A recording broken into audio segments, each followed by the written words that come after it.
Hi, Miss Devereaux here. I am just going to walk you through a few basics of this novel exploration worksheet.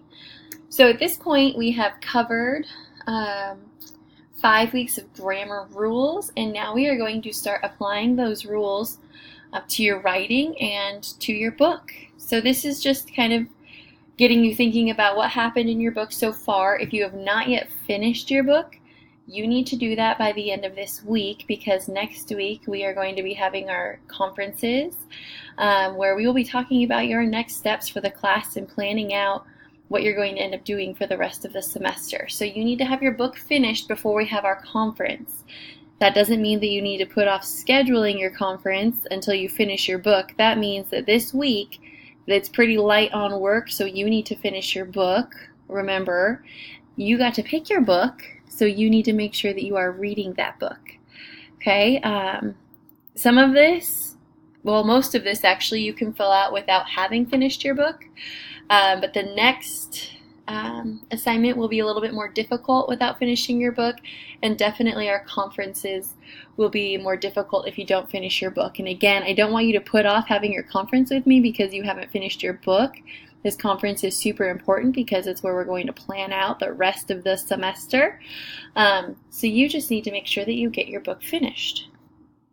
So here's what you're going to do. When you open this up, you'll see this worksheet, and you'll see over here a list of questions, and then it says your answer. So make sure when you answer the question, you're typing it over here. Don't click over here and start typing. I want you to type in this side only, okay? This column is where your answers will go. So novel title, that's simple. You'll need to make sure you capitalize your novel title properly.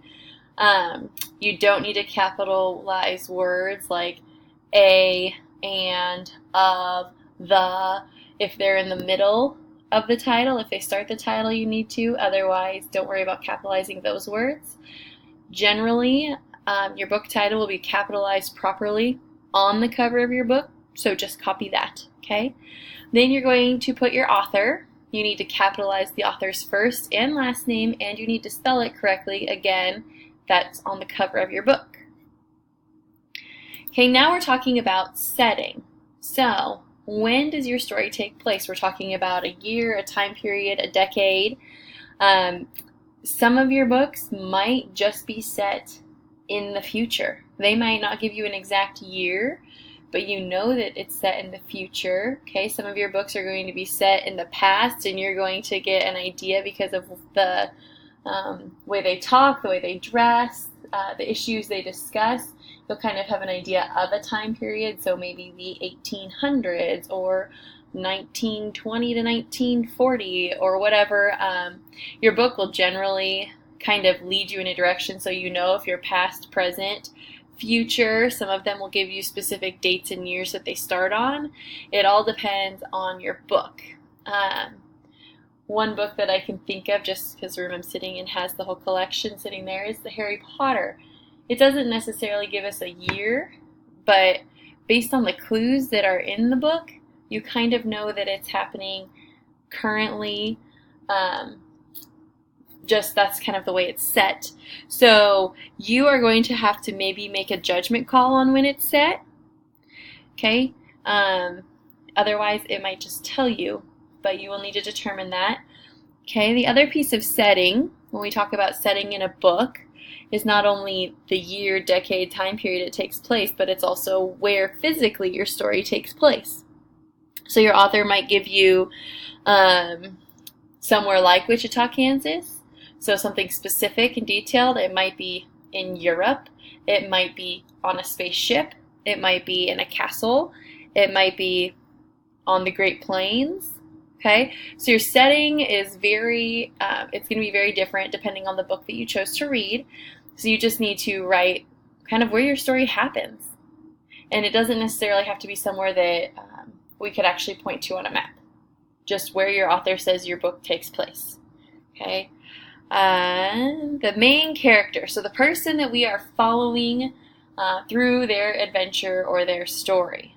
So you're just going to type their name. If you've got a first and last name, put it there. If you've only got a first name or a last name, whatever they're referenced as, put it there. Make sure it's capitalized properly, so each name is capitalized. If they have a first and last, both of those need to be capitalized. Now we're moving into what is known as characterization. So, what does your character physically look like? So if you were to paint a picture of your character, would you make them 2 feet tall? Would you make them 10 feet tall? Would you give them brown hair? Would you give them short purple hair?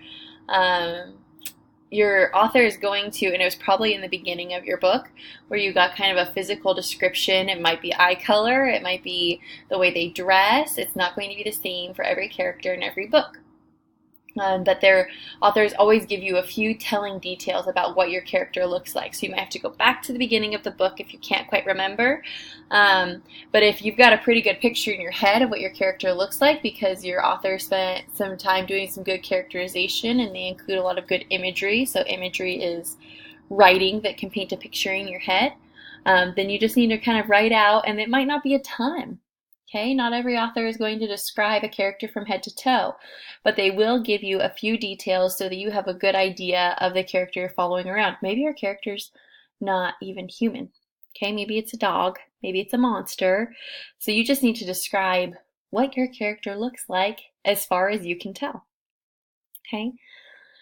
Then you're going to talk about their family, friends, and enemies. And I just want you to write a list. So next to friends, list any of the friends your character has, list any family, and then list any enemies. Maybe your character is a loner, okay? But you're going to still need to give some people that your character encounters. Your character might be an orphan, so they might not have any family. That's okay. There still should be at least a couple of people somewhere in here that your character has encountered in the book. And again, they don't have to be human.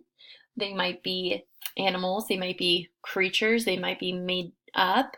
That's fine. You still need to kind of try to figure out where they would fit, either friends, family, or enemy. Okay. And then we're going to talk about what your main character spends most of his or her time doing. Okay. Do they have a job? Is your character a student? What about hobbies? So some of your characters, it might be like I'm thinking of Spider-Man right now. Okay, so he's saving the world in his free time. He is a student, so you would put down student, and then you would also put down superhero. Okay, because that's like his hobby and I guess his job. So you just, whatever your character is spending their time doing, or maybe you have a character who's really sick, and so your character is spending a lot of time in the hospital, but you also realize that through what you're being told in the story that maybe your character really enjoys spending time with friends, or your character is big into reading or drawing.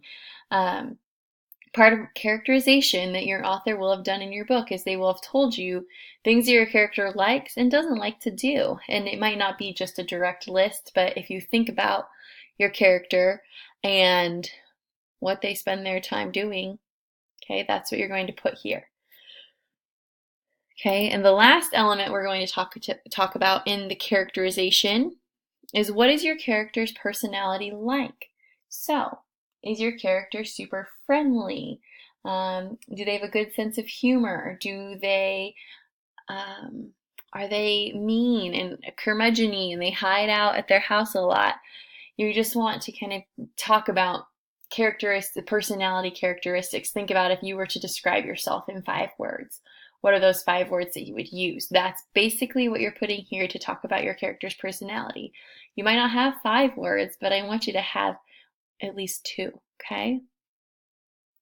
Then you're going to talk about other important characters. They're probably going to be from up here, but I just want you, the ones who are playing a role in this book that are significant, they come up quite a few times, okay? You are going to put them there. And then you want to talk about how the characters above relate to the main character. So let's say here we put mom. Okay, then down here we're going to write mom. And then you're going to describe relationship.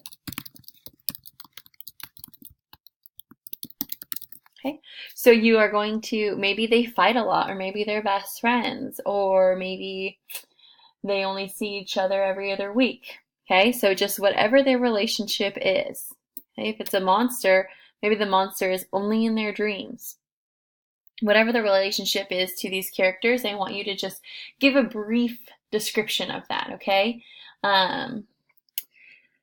Then we're going to be talking about what we call plot.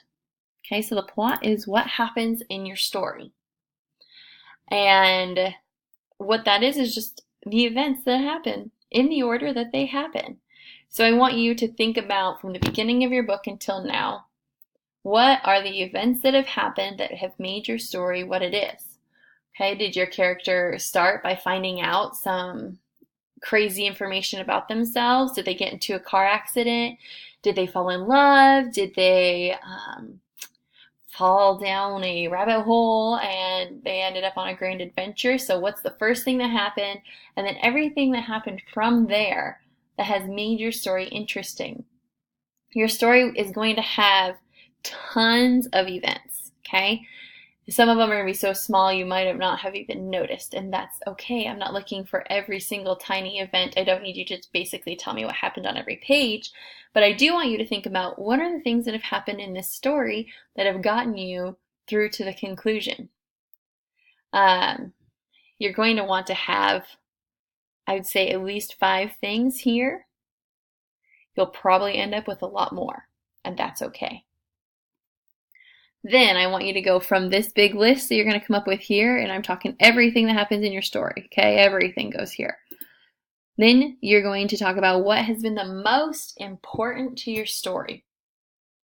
So if that event did not happen, your story would not have followed the series of events that it did.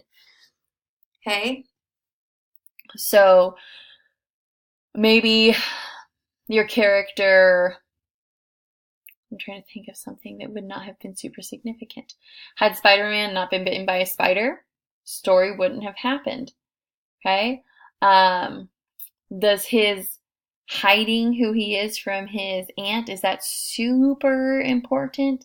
Maybe not. Okay? So I want you to think about the 3 to 5 things that really make this story matter. Okay? That they actually make this story happen. If you're having trouble narrowing that down, you can always give me a call. You can send me an email. I'd be more than happy to work with you. I probably will not have read every single book you guys are reading, so I'll probably ask you to give me a summary, and then we'll go from there. But I'm more than happy to help you kind of sort this out. But you've got to ask for help, okay? Then the last question you're going to tell me is, what do you think will happen next? So let's say you're done with your book. I just want you to tell me, what do you think is going to happen now that your book's over? This doesn't have to be super long, but you do have to write in complete sentences here, okay? So if you are struggling with complete sentences, go back and review those lessons. You've got recall sheets, you've got word slides to visit, you have your cumulative writing practice, but you do need to have complete sentences here. That means they have to start with a capital and end with a period and have complete thoughts. If you have any other questions or you need help on this, please, please, please give me a call, send me an email, go to the appointment slots on my calendar and schedule a phone call with me. I'm more than happy to work with you on this. But you have to ask for help or I won't know that you need it. All right? Good luck.